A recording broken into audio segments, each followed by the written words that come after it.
Giant Squid, Part 2, written by Mary M. Cerullo and Clyde F. E. Roper, Searching for a Sea Monster.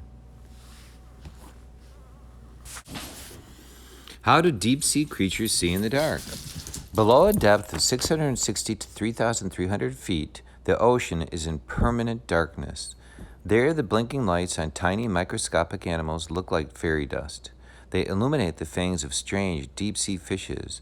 More than 3/4 of deep-sea animals are bioluminescent. They produce their own living lights, like fireflies. Clyde wondered if giant squids also glow in the dark. Seeking out the giant squid's relatives, scientists study similar animals to learn about the characteristics and behaviors of elusive creatures like the giant squid. They make deductions that may help them zero in on their target. Incidentally, this is exactly why the work that Jane Goodall did on chimpanzees can benefit other organisms. When you study one specific organism and gain an understanding of their behaviors, they could sometimes help you understand other animals' behaviors. So her work was far beyond chimpanzees. It affected multiple studies regarding multiple animals. Pretty extraordinary. There is another giant squid. A squid known as the colossal squid is found in the cold, deep waters around Antarctica. If squids were athletes, the giant squid would be a long, lean basketball player. The colossal squid would be a football player. It's much heavier and bulkier than the Arctiteuthis. The first colossal squid, with strange, fang-like suckers on its tentacles, was discovered in 1925 inside, you guessed it, the stomach of a sperm whale. Scientists have counted the number of colossal squid beaks found inside the stomachs of sperm whales. They have estimated that the colossal squid make up 3/4 of the diet of the sperm whales that feed in the Southern Ocean, which surrounds Antarctica. You see there a photo with a gentleman near a colossal squid. Remarkable, the size of this squid. Diving deeper. Inspired by what he learned from the giant squid's cousins, a scientist called Clyde was even more determined to search for his giant alive. He launched a National Geographic expedition to the Azores Islands in the middle of the Atlantic Ocean, where sperm whales go to feed. The sperm whale would show him the way. Clyde knew he couldn't dive deep enough to follow the whales. Giant squid live far deeper than a scuba diver can go, so Clyde had to find other ways to seek his giant. He enlisted the help of National Geographic photographer Greg Marshall, the inventor of the Critter Cam. This special video camera can be attached to sea animals, such as dolphins, seals, and sea turtles to record their underwater journeys. Down there on the left, you see a penguin with a critter cam on its back. Pretty remarkable. Here's the big question, though. How do you fasten a camera to a 100,000-pound wild animal? Very carefully. When the researchers were ready to attach the camera, they quietly paddled on an inflatable kayak toward a whale resting just under the water's surface. The whale remained surprisingly calm as they attached the camera to its head with a suction cup. A video camera, depth recorder, and audio recorder mounted on the suction cup recorded the whale's dive. An hour later, the camera was released from the whale. A pinging sound led the searchers to the camera floating in the water. The excited scientists hauled the critter cam on board and played the video. Would they see the first glimpse of a giant squid in action? The whale had descended to 2,600 feet. The lights in the camera could penetrate only a few feet in the darkness of that depth, but the sound recorder allowed the scientists to hear the calls of distant whales. The sperm whale returned their calls. Gradually, more and more sounds collected around the whale.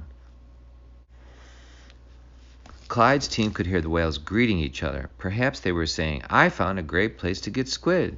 They sent the critter cam down 7 more times on that expedition. Clyde learned a great deal about the giant squid's habitat and its predators, but he still hadn't found his squid. Pretty remarkable how technology can help scientists, and this is a perfect example. Follow the food. The scientists had decided to try a different strategy. A fellow scientist told Clyde he'd found deep-sea fish called orange roughy inside the stomachs of dead giant squid. So Clyde led an oceanographic cruise to the underwater canyon where fishermen net these fish. Sperm whales also gather there. Clyde used an autonomous underwater vehicle, an AUV, a miniature sub controlled from the surface by a computer. He felt as if he were swimming among the fishes as he directed the sub from the control room of the research ship. Clyde learned more about what the giant squid eat and the other animals that live at those great depths, but he did not find the giant squid. On Clyde's next research trip, he and a crew from the Discovery Channel used a manned submarine, the Deep Rover. The sub explored an underwater canyon off the coast of New Zealand, where another favorite food of the giant squid lives, hoki fish. Sperm whales know that too. Young sperm whales go there to gorge on the giant squid and other kinds of deep-sea squid. Clyde figured that giant squid might be attracted to the bioluminescent light given off by most deep-sea animals, so he draped the sub with light sticks, like those that trick-or-treaters carry on Halloween. A pilot inside the tiny sub maneuvered the Deep Rover. Continual images from several video cameras beamed back to Clyde in the ship's control room as he watched expectantly. Clyde's team saw a blue-green bioluminescent light show from the many deep-sea creatures, but the giant squid remained hidden. However, with each new expedition, Clyde learned new things about squid predators and squid prey. He learned about the giant squid's ecosystem, the area it lives in, and all it contains. All these findings provided more and more clues to solving the secrets of the giant squid. Discovering more about the deep-sea ecosystem can tell us about squid and, more importantly, the future of giant squid. Fishing boats drag heavy nets across the ocean floor and destroy the habitats of many bottom-dwelling animals that giant squid depend on for food. Clyde worries that the ocean food web is threatened by overfishing. If the food supply of the giant squid disappears, this in turn will take away a main food source of the sperm whale. Clyde shared his findings with others who study giant squid, a small group of scientists called teuthologists. Though they are spread all around the globe, they are bound together by their passion for the chief. Clyde and his colleagues had to find a way to let the world know about the giant squid. They hoped more people would care about the giant squid if they could see one living peacefully in its natural habitat. They wanted to show the world that these monsters are fascinating creatures vital to the ocean environment.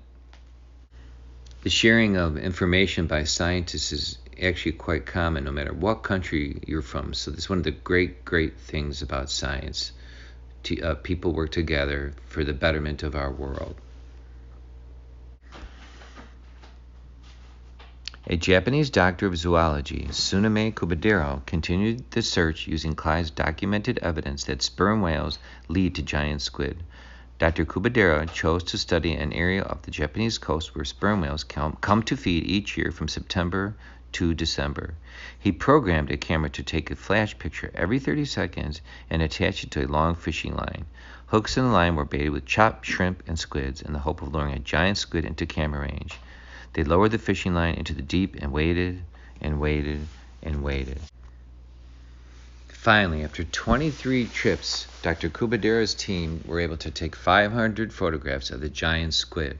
It was a huge breakthrough. 2 years after that event, another breakthrough. His team recorded the world's first video of a live giant squid.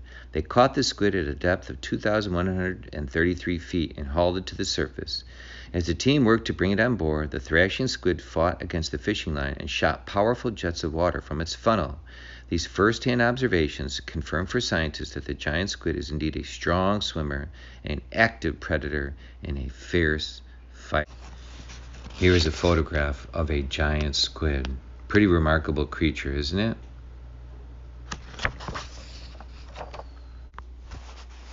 What Dr. O found most impressive about this particular book was the work done to better understand the giant squid. The teams used different technologies, such as the camera, the critter cam. They shared information and data. They used different strategies to find the squid, attempting to find the squid itself, following the whale that ate the squid, then eventually following the prey that squid ate. Remarkable strategies that scientists can use to better understand animals in the wild. Just as Jane studied chimps, these different scientists did the same thing, and those informations and strategies can be shared back and forth. Hope you enjoyed learning about the giant squid.